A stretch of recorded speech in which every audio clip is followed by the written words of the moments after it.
Hey guys, rightio. This is going to be quite a quick update just on what I've been up to since I finished off my Hawk. So first of all, thank you to everybody who commented on that. That's much appreciated. I was really pleased with how it came out. There's a few little bits just still to finish when I get some spare cash. I was going to add Edward's seatbelt set and a master metal pitot tube. So when I get some spare cash, I'll get those and get those added on. But for now, it's done. On the job front, I've managed to find some and pick up some part-time work in a local pub, which is really good, really, because yeah, I've been a long time without any work. I mean, living off my girlfriend's wage, which is getting us by just, but not particularly easily. So now I should be in a position to earn enough money to cover my half of all our major bills, our rent and council tax and all those other kind of things. So not looking like I'm going to have much cash for models or anything enjoyable, but you know, that's by the by. If I can start paying my way again for household bills and stuff, then that's the main things. So that's good. So also that means because I'm working quite a few evenings, my modelling time's cut down.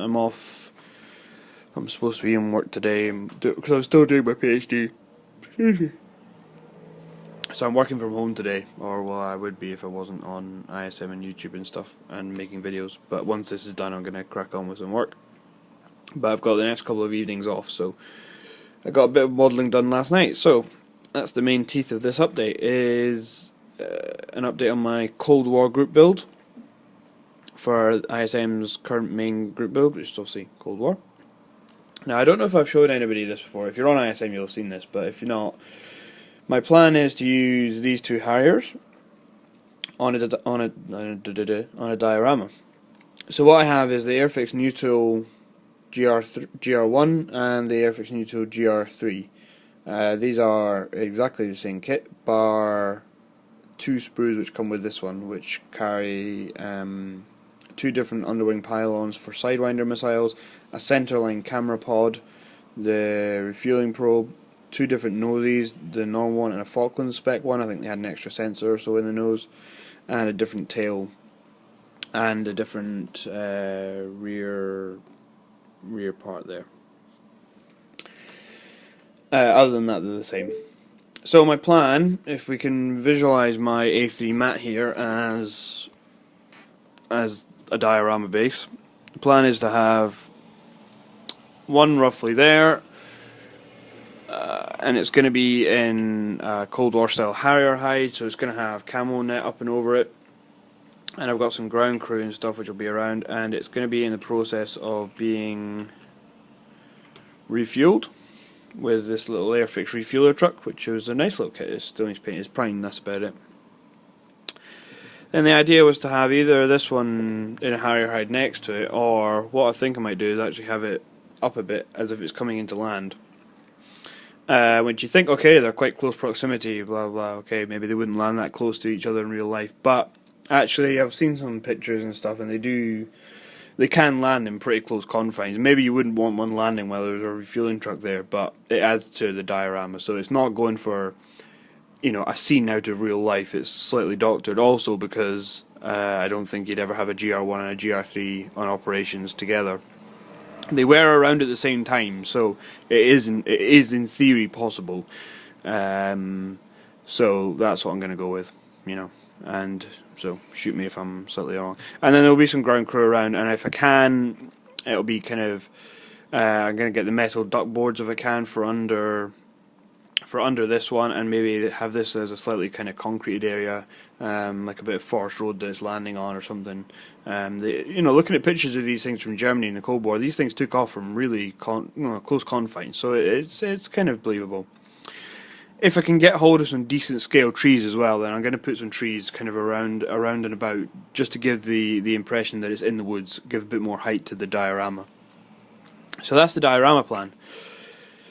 Painting wise, I have already painted the undersides of these, pre-shaded and everything, and that's what. So they're all masked up, and I painted the dark sea grey on the top. The tops were appreciated, but it's quite a dark grey, so you can't really see it.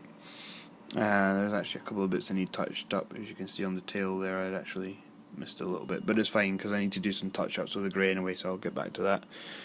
And the GR3 I started putting the camo on last night. Now this was just free-handed with the airbrush, and I'm generally pleased with it. All over this side is more or less okay, although I got some, when I airbrushed up the front of here, I got some overspray, so I need to do, this bit needs to be grey rather than the green it is.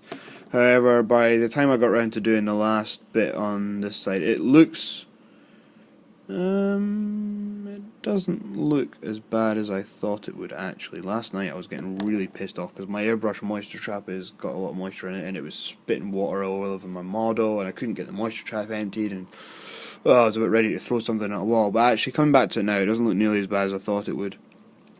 I think the green's actually okay, so what I can get away with is actually just going back with some grey and tidying it up, which is fine, because actually there's a little bit at the front, just to the right of the green there, which, by the masking tape, which is still got some of the plastic, the primer showing through. So that same pattern I'm going to try and replicate on here, because they had the same, it was standard RAF pattern, so it wasn't individual to each aircraft. So yeah, that's that. This one's gonna have the pilot in the cockpit in. Pilot in the cockpit? Yeah, the pilot in the seat in the cockpit, and the cockpit closed, and this one's going to be, hence the reason. So yeah, I modelled these, I had to cut the flaps out. They're not posable, so I had to cut them out, and then just stuck little triangles of plastic card in here just to give the impression of flap actuators, because obviously as it comes into land, the flaps will be down.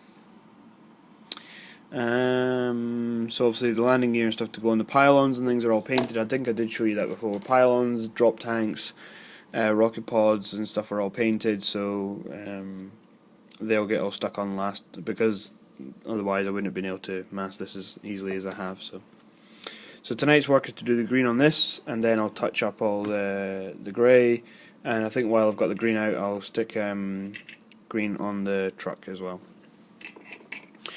So that's that. I'm going to keep that short. Thank you for watching. Hopefully YouTube sorted its comments out. Earlier on they were being a bit funny and you couldn't reply to anything. It's as they're switching over to the whole linking Google Plus and YouTube properly, it's pissing about basically, but it doesn't seem to be as bad as it first looked now, and I seem to have been getting kind of normal notifications, at least to my Gmail account, when I get comments, because I replied to some comments on somebody else's video and they were able to reply straight back, which they couldn't do for a while. So hopefully it's just a bit funny while they sort things out, but hopefully the end effect will actually be that it is a bit easier and it's not too bad. So we'll see. So if you leave me a comment and I don't reply or anything, then it's possibly because I've not seen it and just through YouTube being stupid. So. But please do leave a comment, leave your thoughts on these, let me know what you think. They're really nice kits to build, no problems at all, and yeah, I'll update again when I've got some more to show. There'll be more pictures and stuff over on my Cold War group build log on ISM if you want to check them out there. So thank you for watching, please comment, like the video, and subscribe to my channel if you haven't already and you want to see some more, and I'll see you in the next video. Bye now.